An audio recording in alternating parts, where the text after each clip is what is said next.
आदेश होता पोलिसांचा हळूहळू परिसर उघडेल, परंतु आज केवळ या आंदोलनाच्या वेळेलाच अशा पद्धतीची भूमिका पोलिसांची का होती? नोटीस का देण्यात आलेली होती या आंदोलकांना? आणि त्याचबरोबर इतका मोठा फौजफाटा आजच का तैनात होता? शिवाय या सगळ्या परिसरातली दुकानं सुद्धा बंद करा अशा पद्धतीचे आदेश पोलिसांनी का दिले होते? असे अनेक प्रश्न अर्थातच आहेत आणि त्याचबरोबर आधीच्या आंदोलनाबद्दलही याच्या अशाच बाबतीतले प्रश्न आहेत। सूरज, आपण बघतोय की पूर्णपणे आंदोलन पांगवण्यात आलेलं आहे आणि जे प्रश्न आहेत ते प्रश्न मांडण्याची संधी सुद्धा आंदोलकांना मिळालेली नाहीये। पोलिसांनी कुठलाही संवाद साधला नाही याबद्दल सूरज।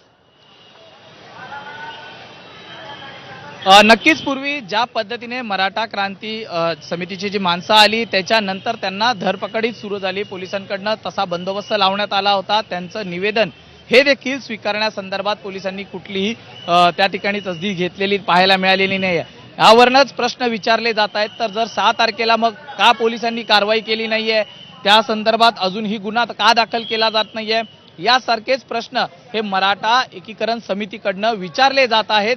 त्या दिवशी मग पोलिसांनी का कारवाई केली नाही, तिथे देखील उच्च न्यायालयाचं जे नियमांचं उल्लंघन झालेलं आहे त्या संदर्भात का कारवाई केली नाहीये। आले तसे त्यांना ताब्यात घेण्यात आले होते। जवळपास 25 ते 30 जण आहेत मराठा एकीकरण समितीसोबत आणि देशमुख हे देखील तिथे आहेत। या सर्वांना आता दादर पोलीस स्टेशनमध्ये नेलेलं आहे।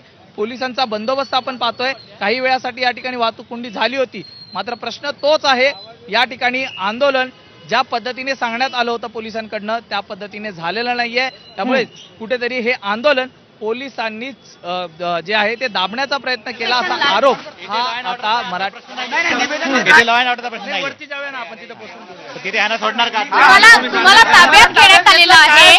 बघा, याचं आंदोलन झालं तेव्हा कुणालाही ताब्यात घेतलेलं नव्हतं, आज मराठी एकीकरणला ताब्यात घेतलं। हे कुठेतरी पोलीस प्रशासनावरती दबाव आहे, राजकारण्यांनी